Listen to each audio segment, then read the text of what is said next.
तारीख थी 18 फरवरी साल 2020 और इसी 18 फरवरी साल 2020 को पश्चिम बंगाल के मिदनापुर ज़िले के अंतर्गत एक घाट आता है जिक्रकुली घाट। और इसी जिक्रकुली घाट को 18 फरवरी साल 2020 को यहाँ पर लोगों ने देखा कि घाट के पास ही किसी ने बहुत सारा सामान इकट्ठा कर उसके अंदर आग लगा दी है। लेकिन उस आग लगाने से जो बदबू आई थी, उस बदबू को देखने के बाद में लोगों को ऐसा लगा कि शायद यहाँ पर किसी ऐसी चीज़ को जलाया गया है कि जिसकी जो बदबू है वो किसी मांस की बदबू है। लिहाजा जो कुछ लोग थे वो उस जिक्रकुली घाट की तरफ भागते हैं। अब जैसे ही उस घाट की तरफ भागते हैं तो देखते क्या है कि यहाँ से दो लोग बहुत तेज़ी के साथ में भागते हैं। अच्छा, कुछ लोगों को उन दोनों लोगों के ऊपर शक भी होता है, इसलिए कुछ लोग भागकर उन्हें पकड़ने की कोशिश करते हैं। लेकिन दोस्तों, या उनकी किस्मत अच्छी थी या फिर लोगों की बदकिस्मती ऐसी थी कि वो दोनों ही लोग वहाँ से भागने में कामयाब हो जाते हैं। एंड उसके बाद में वो लोग उस आग के पास पहुँचते हैं। चूँकि नदी पास में ही थी तो तुरंत नदी के पानी से उस आग को बुझाने की कोशिश करते हैं। दोस्तों, जैसे तैसे कर स्थानीय लोग उस आग पर काबू पाते हैं। अब जब आग पर काबू पाया जाता है तो पता ये चलता है कि एक लड़की जो इस लकड़ी की या फिर जो वस्तुएं इन्होंने इकट्ठी की थी, जो आग लगाकर जलाने की कोशिश की जा रही थी, उसमें एक लड़की थी जिसकी डेड बॉडी ऑलमोस्ट आधी जल चुकी थी। वहीं दूसरी एक और डेड बॉडी थी जो कि पूरी तरीके से जल चुकी थी, यानी ज़्यादातर हिस्सा जल चुका था, जिससे ये शनाख्त कर पाना बड़ा मुश्किल था कि दूसरा जो व्यक्ति जो इस समय जला था यहाँ पर वो लड़की थी या फिर लड़का। लिहाजा वहीं से कोई व्यक्ति तुरंत पुलिस को फ़ोन कर देता है। पुलिस भी मामले की गंभीरता को देखते हुए जब इस तरीके की सूचना पुलिस को मिलती है तुरंत मौके पर पहुँच जाती है। मौके पर पहुंचने के बाद में पुलिस इस पूरे मामले को छानबीन करने के लिए, इस पूरे मामले को समझने के लिए पहले उन दोनों डेड बॉडीज़ की बहुत ही बारीकी से समीक्षा करती है। तो पुलिस पाती है कि एक तो लड़की है जिसकी डेड बॉडी ऑलमोस्ट आधी से आधी जल चुकी है, एंड दूसरी वाली जो डेड बॉडी है ये इस तरीके से जली है कि इसकी शनाख्त कर पाना बड़ा मुश्किल है कि ये जो दूसरा वाली डेड बॉडी है ये किसी लड़के की है या फिर किसी महिला की है। लेकिन पुलिस जब वहाँ पर छानबीन कर रही थी तो पुलिस को ये भी पता चलता है कि इस आग के पास में एक खड्डा भी खुदा हुआ था। शायद जो लोग यहाँ से भागे थे उन लोगों ने इन दोनों को शायद पहले खड्डे में दफनाने की कोशिश की थी, लेकिन किसी कारणवश उन्होंने उस प्लान को कैंसिल कर दिया और दोनों ही डेड बॉडीज़ को आग लगाना उन्होंने पॉसिबल समझा। दोस्तों, उसके बाद में पुलिस इस पूरे मामले को समझने के लिए बहुत ही बारीकी से अपनी छानबीन शुरू करती है। लिहाजा पुलिस वाले इसके लिए सबसे पहले फॉरेंसिक टीम को बुलाते हैं और वहां से जितने भी सैंपल्स थे वो सारे के सारे सैंपल्स कलेक्ट किए जाते हैं। एंड उसके बाद में दोनों ही डेड बॉडी को पोस्टमार्टम के लिए भेज दिया जाता है। इधर दोनों ही डेड बॉडी पोस्टमार्टम के लिए गई थी, इधर फॉरेंसिक टीम, डॉग स्क्वाड की टीम और पुलिस की जो टीमें थीं वो छानबीन कर रही थीं कि किसी वजह से ये पता चल सके कि आखिरकार ये दो जो डेड बॉडीज़ मिली हैं ये कौन है। इधर पोस्टमार्टम की रिपोर्ट आती है। उस पोस्टमार्टम की रिपोर्ट में ये बताया जाता है कि जो लड़की की डेड बॉडी थी जो साफ साफ देखी जा रही थी उसकी उम्र तकरीबन 22 साल के आसपास थी, और उसके साथ में जो दूसरी डेड बॉडी थी ये भी एक महिला की थी जिसकी उम्र लगभग 40 साल के आसपास थी। यानी ये कंफर्म हो चुका था कि दोनों जो डेड बॉडीज़ हैं ये दोनों डेड बॉडीज़ किसी महिला की हैं, यानी एक महिला 40 साल की, एक महिला 22 साल के आसपास। उसके बाद में पुलिस वालों को अब ये पता लगाना ज़रूरी था कि आखिरकार ये दोनों मरने वाली जो महिलाएं हैं ये कौन है। लिहाजा पुलिस वाले आस पड़ोस में जितने भी थाने होते हैं उन सारे ही थानों के अंदर ये रिपोर्ट भिजवाती है कि यहाँ से अगर कोई भी मिसिंग कंप्लेंट दर्ज कराई गई हो या 40 साल की महिला की या फिर 22 साल की महिला की तो तुरंत हमें इसकी इन्फॉर्मेशन दी जाए। और अगर इस तरीके की इन्फॉर्मेशन ना हो तो आगे आने वाले 1-2 दिन के अंदर अगर कोई भी मिसिंग कंप्लेंट फाइल होती है तो तुरंत से तुरंत हमें इस बारे में सूचित किया जाए। और पुलिस उसके बाद में तकरीबन 3 से 4 दिन वेट भी करती है। लेकिन दोस्तों, 3 से 4 दिन वेट करने के बाद भी कोई भी मिसिंग कंप्लेंट दर्ज नहीं हुई थी। अब पुलिस के लिए ये बहुत ज़्यादा मुश्किल टास्क था। आखिरकार पुलिस कैसे पता लगाए कि कातिल कौन था, मरने वाले ये दोनों लोग कौन थे, कत्ल के पीछे का क्या मोटिव था। अगर ये सारी चीज़ें पुलिस को पता चलेंगी तो एटलीस्ट पुलिस जो है वो सबूत निकाल कर या फिर किसी छोटे से सुराग की वजह से कातिल तक पहुंच सकती है। लेकिन चूंकि ये एक ब्लाइंड मर्डर था, पुलिस के लिए ये सारी चीज़ें पता कर पाना बहुत ज़्यादा मुश्किल था। तो दोस्तों, क्या हुआ था आखिरकार इस पूरे केस के अंदर और कौन था जिम्मेदार, मरने वाले दोनों लोग कौन थे, पूरी कहानी डिटेल में डिस्कस करूंगा। बस आप लोग इस वीडियो में अंत तक बने रहिएगा। पुलिस इस पूरे केस को समझने के लिए जो पोस्टमार्टम की रिपोर्ट थी उनको बहुत ही डीपली एनालाइज करती है। और जब पुलिस उन पोस्टमार्टम की रिपोर्ट को डीपली एनालाइज करती है तो पता ये चलता है कि इन दोनों ही महिलाओं की जो मौत हुई है वो मौत गला दबाने की वजह से हुई है। लेकिन इन महिलाओं की गला दबाने से पहले इनको कुछ नशीला पदार्थ दिया गया था, जिसकी वजह से ये बेसुध हुई और उसके बाद में गला दबाकर इनकी हत्या की गई थी और उसके बाद में इनकी डेड बॉडीज़ पर पेट्रोल छिड़क कर आग लगाने की कोशिश की गई थी। जब ये सारी चीज़ें पुलिस को पता चल जाती हैं तो पुलिस को ऐसा लगता है कि शायद ये मामला थोड़ा सा अलग है, ये मामला रंजिश का नहीं है, ये मामला हो सकता है कि कुछ और हो। लिहाजा पुलिस इस पूरे केस को समझने के लिए और जो 2 मृतक हैं इन दोनों की पहचान एक तरीके से पुलिस को मिल जाए, इसके लिए एक मैसेज सर्कुलेट करती है और इस मैसेज को Twitter, Facebook, Instagram, WhatsApp group, हर जगह पर सोशल मीडिया के ऊपर सर्कुलेट किया जाता है और उसमें लिखा जाता है कि एक 40 साल की महिला और एक 22 साल की महिला, अगर इसके बारे में किसी को कुछ भी सूचना हो, कोई लापता हो या फिर किसी के साथ में कोई हेसनेस हुई हो तो प्लीज़ पुलिस को इस नंबर पर इत्तला की जाए।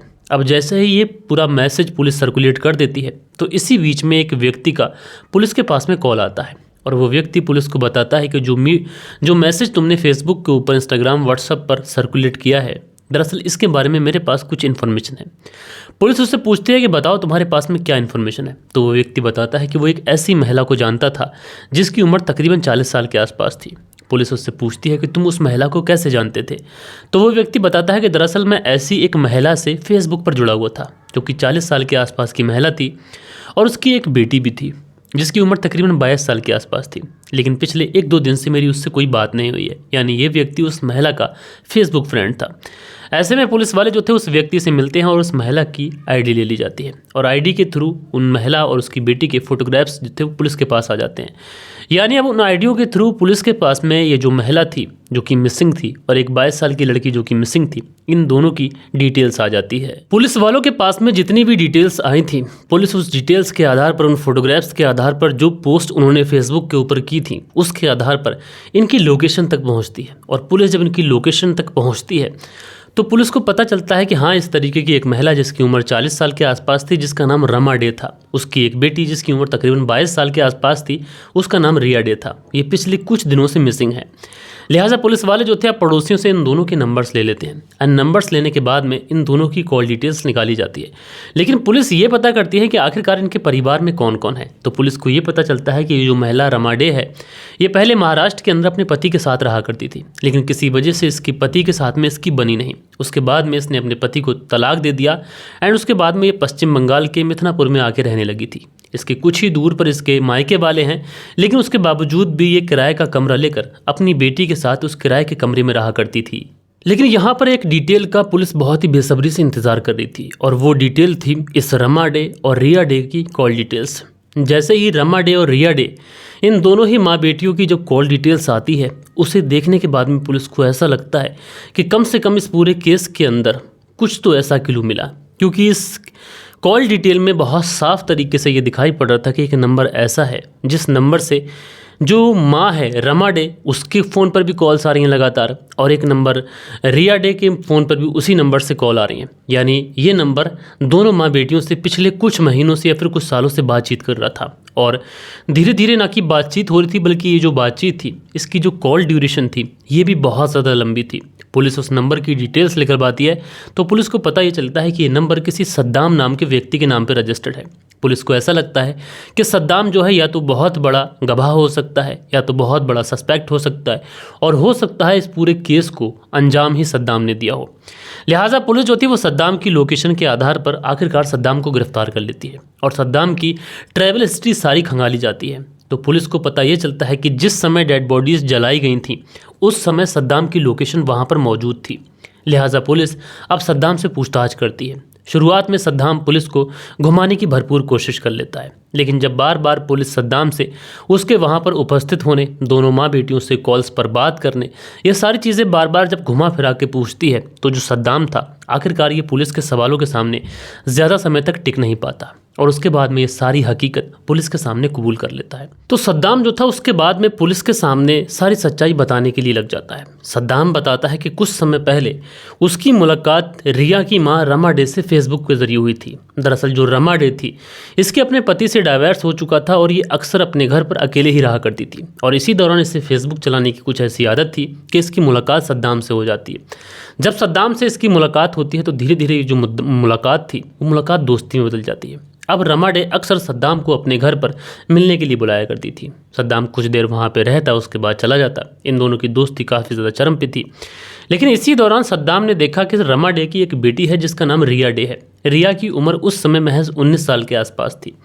सद्दाम रिया को किसी तरीके से अपनी बातों में रिझा लेता है, किसी तरीके से अपनी बातों में फंसा कर उसका नंबर ले लेता है एंड उसके बाद में उससे बाई कॉल बातचीत करना शुरू कर देता है।